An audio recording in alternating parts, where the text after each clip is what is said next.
Hi, everyone. I just want to talk briefly about the upcoming uh, get-together we're having, where Esther and I are actually going to be talking to everybody.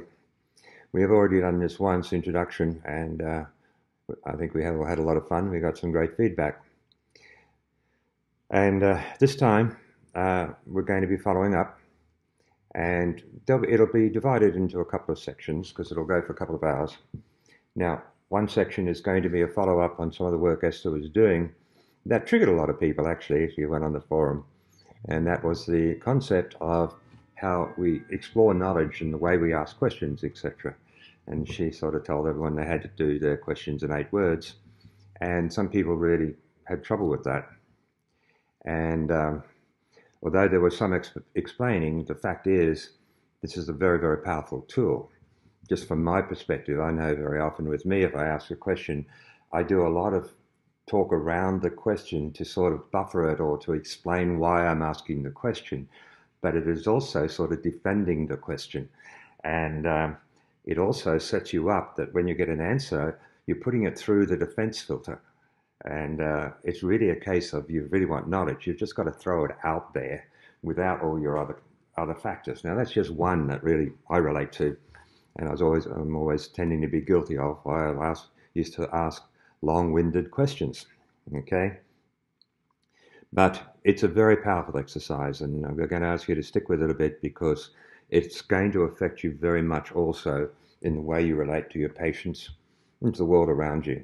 Because very often, even when you ask patients, you're leading the patients, and you don't want to lead the patients. You want their answer, not through the filters of your questioning style.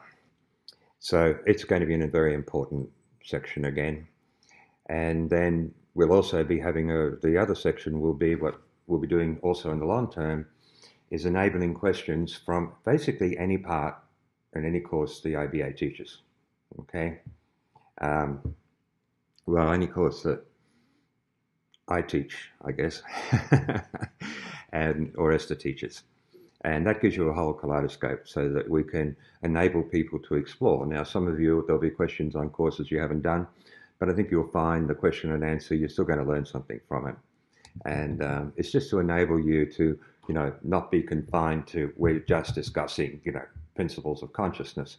You can just ask about the mask protocol, or you can ask about issues in Parama and so on.